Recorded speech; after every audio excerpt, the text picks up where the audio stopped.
Now let's discuss water influx models.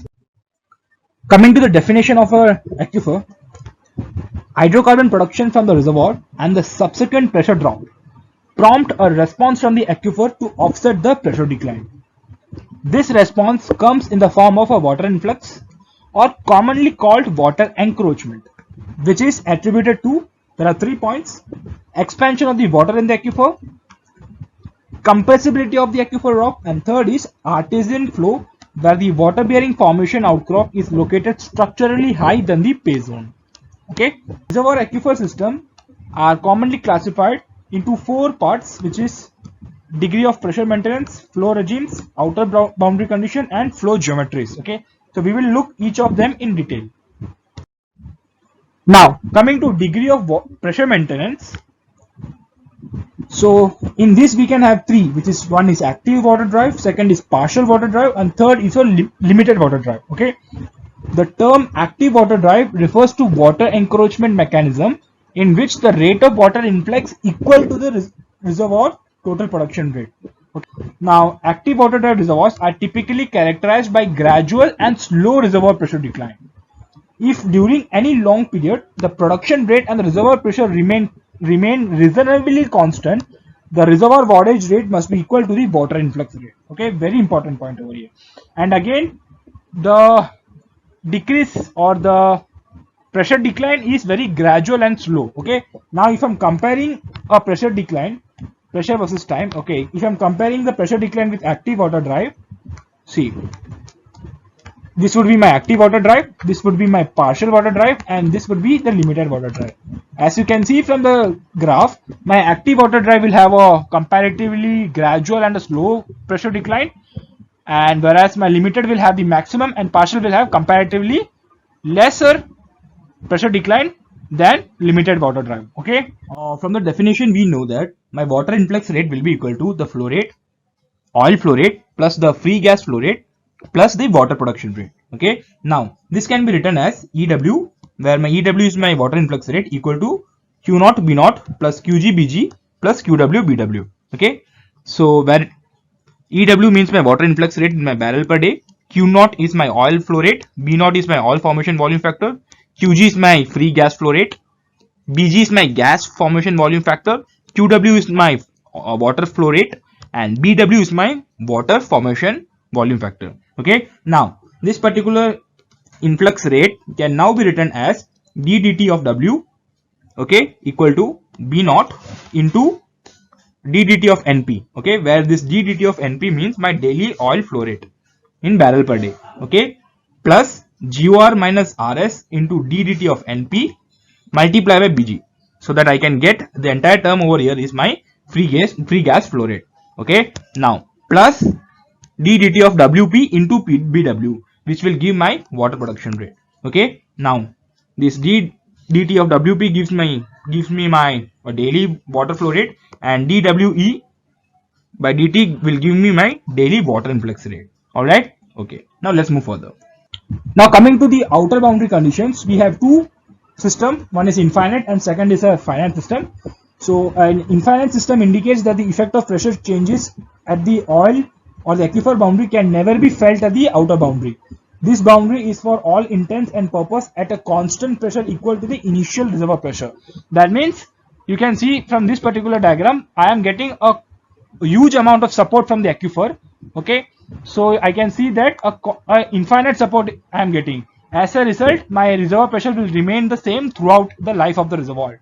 Okay, now coming to the finite system, it indicates that the aquifer outer limit is affected by the influx into the oil zone, and the pressure at this outer limit changes with time.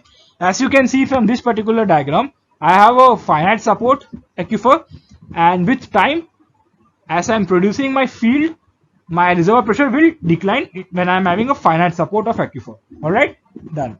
Now coming to flow regimes, we have 3 flow regimes: steady state, semi-steady state or pseudo-steady state, and third is unsteady state. Okay, my steady state means my dP by dt is equal to 0. That means my reservoir pressure will remain the same throughout the life of the reservoir.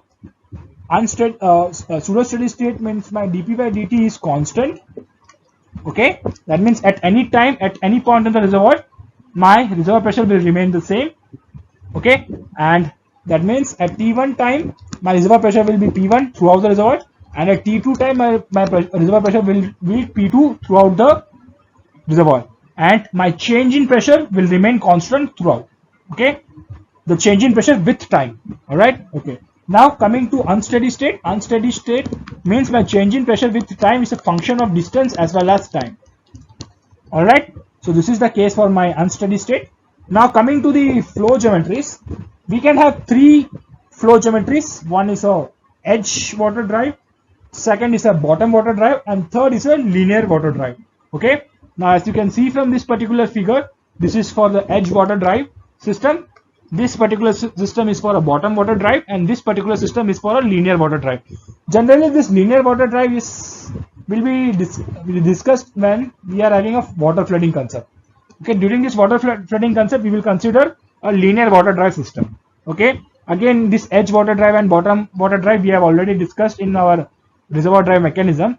If I'm having a oil reservoir, and that particular oil reservoir, one case I have an edge water drive, and other case I have a bottom water drive. At that time, I can say that my recovery factor in the edge water drive will be more as compared to that of a bottom water drive, because the reason is my area of contact of my aquifer with the oil is less in edge water drive, and since this area of contact of the aquifer with my oil reservoir is less, there will be less fingering. Okay, because of this less fingering, my recovery factor in edge water drive will be more as compared to that of a bottom water drive. All right. Okay, now let's move further. Now coming to water influx models.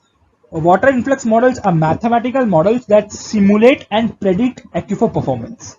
Most importantly, they predict the cumulative water influx history.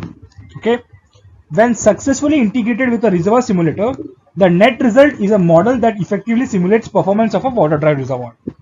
All right. Now, the mathematical water influx models that are commonly used in the petroleum industry include pot aquifer, Schiltihius steady state, Hurst modified steady state, VDH or Van Everdingen Hurst, edge and bottom, Carter-Tracy and Fedkovich method. Okay. Now let's discuss few of these models, and I will discuss those models only which are relevant to gate. Okay. Now let's move further. Coming to the pot aquifer model, this particular model, you can see that in this model, let this be the reservoir. Okay, this is my reservoir, and I have a huge aquifer. See, I have a huge aquifer. Okay, and my radius of the reservoir is shown by RE, and my radius of the aquifer is denoted by RA. Okay, and this pot aquifer model, it is generally based on the definition of compressibility. Okay, as we know, this is the equation for compressibility, where delta V is my change in volume, C is the compressibility, V is the volume, and delta P is my pressure drop. And because of this pressure drop, I will experience this delta V or change in volume of the aquifer. Okay, now what does this mean? What does this formula mean? Let's see. A drop in the reservoir pressure due to the production of the fluids causes the aquifer water to expand and flow into the reservoir. The compressibility is defined mathematically as this: delta V is equal to CV delta P. Okay, so this is the definition, or this is the principle on which the pot aquifer model works. All right. Okay, now we have seen this particular formula before. Okay, where EW is my water influx rate is equal to DW E dt of WE equal to, this is for oil rate, this is for gas rate, and this is for water rate.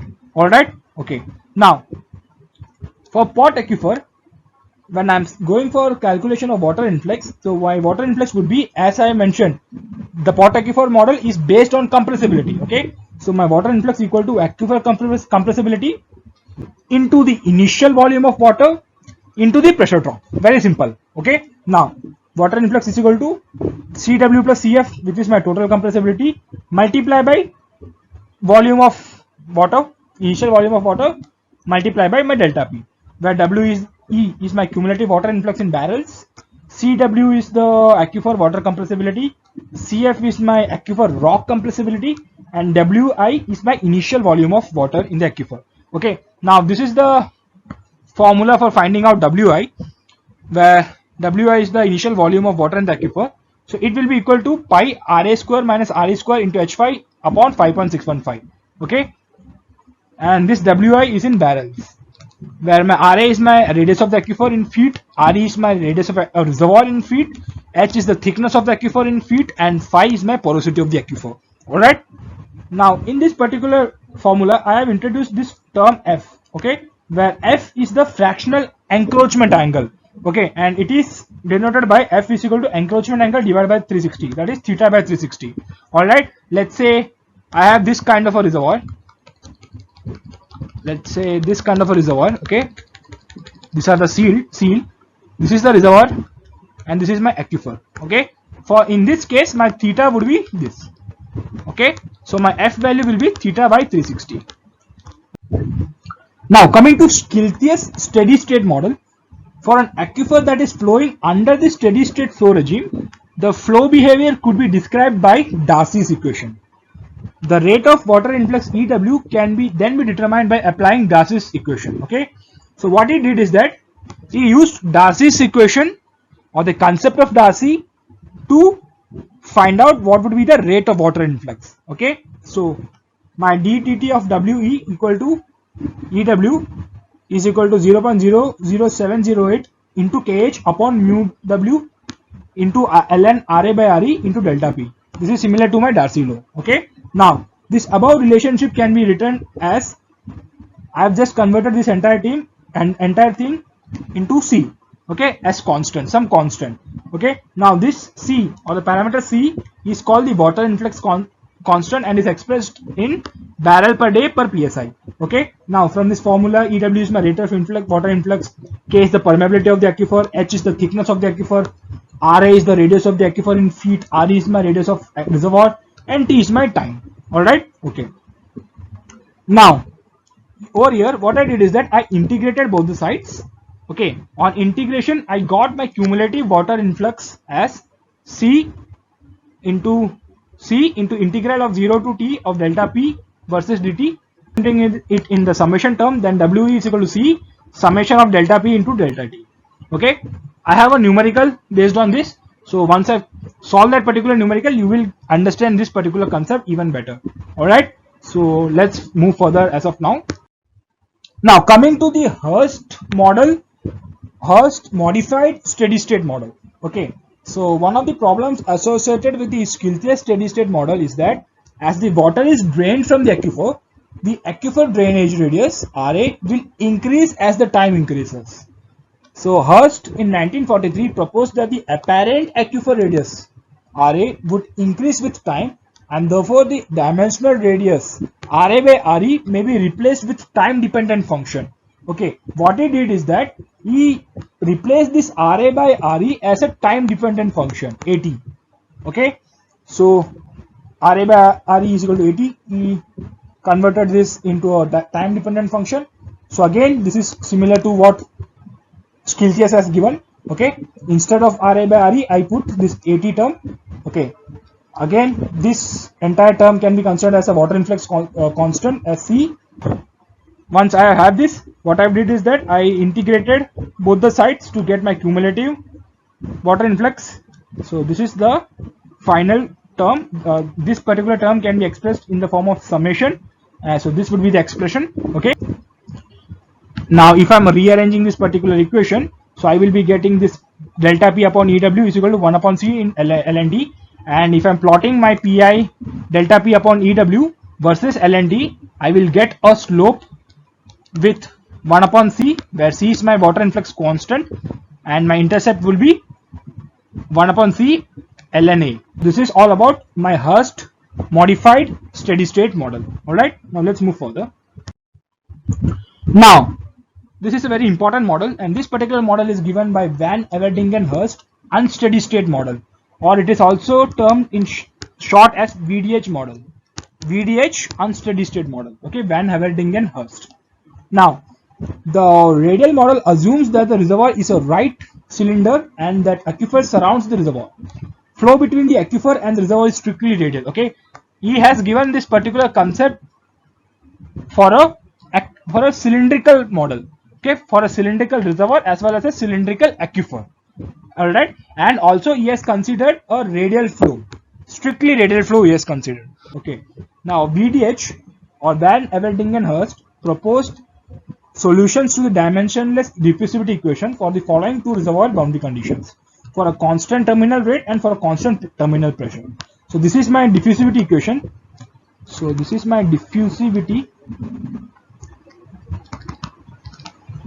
equation. Okay, we will be seeing this diffusivity equation time and time again when we will discuss bell testing analysis. Okay, so as of now this is my diffusivity equation, and VDH used this particular equation to derive the model, to derive the water influx model. All right, okay, and he used these two terms, constant terminal rate and constant terminal pressure, okay, for deriving water influx models.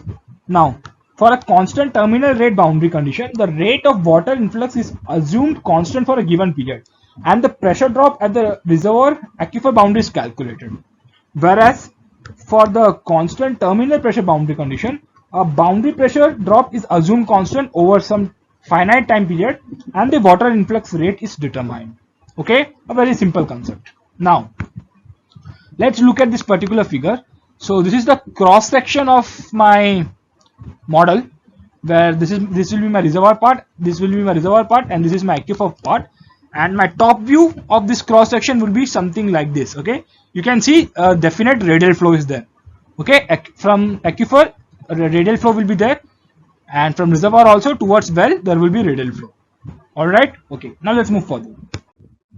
For a constant terminal pressure condition, in addition to the following initial and boundary conditions, let's see, now I will be discussing for a constant terminal pressure condition. Okay, so the initial condition is P is equal to Pi for all the values of radius r. My pressure equal to initial reservoir pressure, because I have assumed a constant terminal pressure. Alright, now for an outer boundary condition, for an infinite aquifer I will have my P is equal to Pi at r is equal to infinity. Alright, now so that's one term. For a bounded aquifer, VDH assume that the aquifer is characterized by a uniform thickness, constant permeability, uniform porosity, constant rock compressibility, and constant water compressibility. Alright, from that he gave us this particular equation where the water influx rate is given by WE is my cumulative water influx is equal to B into delta P into WED. Okay, where my B equal to 1.119 into porosity into CT, where CT is equal to CW plus CF, where CW is the compressibility of water and CF is my total compressibility of, where CF is my compressibility of formation. CT into RE square into H into F, where RE is my reservoir radius. Alright, in feet. I have this. Okay, now to calculate this WED or this dimensionless water influx term, I will require two terms. I will require my dimensionless time parameter as well as my dimensionless radius parameter. Okay, now to calculate this dimensionless time, my TD equal to, this is the formula, 6.328 into 10 raised to minus 3 K2 KT upon 5 mu W CT RE square. Okay, now VDH gave these two particular terms, that is my dimensionless time and my dimensionless radius. Dimensionless radius is equal to RA, RD is equal to RA upon RE. Okay, once I have these two terms, so I will come to this particular chart over here. Okay, from this whatever I am calculating from my numerical given, I will get some TD value and I will get some RD value, dimensionless radius. Okay, once I have this particular value, I will get my WED. Okay, and this WED I will place in this equation to calculate what will be my cumulative water influx. Got it? This is a very simple numerical. Okay, and if at all some question gets asked in the gate examination, this particular chart will be definitely given. All right, okay, now let's move further. All this numerical, in this particular numerical we have to find two different things. So let's look at the equation. Let's look at the question. Calculate the cumulative water influx that results from a pressure drop of 200 psi at the oil water contact with the encroachment angle of 80 degree. The reservoir aquifer system is characterized by the following properties. So these are the properties being given. Okay, now the first thing we need to calculate is the cumulative water influx. So as we all know, my WI or my initial aquifer volume would be, this is the formula, pi RA square minus RE square into H5 upon 5.615. Once I place all the values, I will get my volume to be 156.5 million barrels. Okay, now as we all know, this is the formula for calculating water influx or cumulative water influx. I have all the values been given in the question. So my final answer, that is my final water influx, cumulative water influx, would be 48,689 barrels. Got it? Okay. So in the part 2, I have been given these values, and from these values I want to calculate my Schiltihius water influx constant. That means I have to calculate the value of C.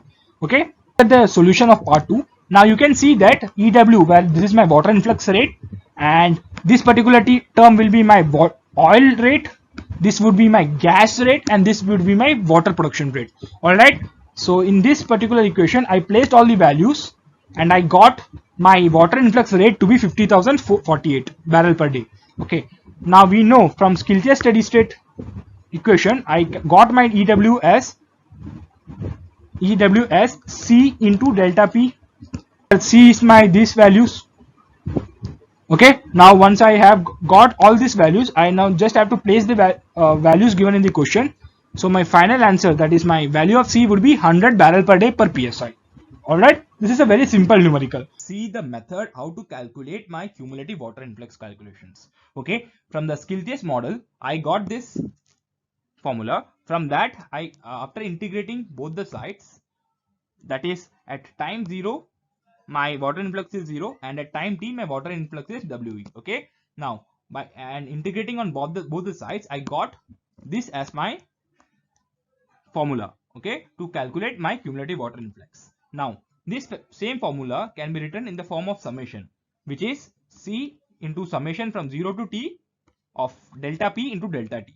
Okay, now you can see from this particular graph, with increasing time, my reservoir pressure goes down, which is very obvious. We know that my average pressure levels during the time interval should be drawn in such a way that my P1 is Pi plus P1 at time T1, P2 is my P1 plus P2 divided by 2 at time T2, okay, because we are taking the average pressure levels, okay. And similarly, if we go till Pj, that would be my Pj minus 1 plus Pj by 2 at the rate time Tj. Got it? Okay. Now the pressure drops occurring at times 0, T1 and T2 etc. are then delta P naught. Okay, delta P naught equals Pi minus P1, where Pi minus this would be my P1 term.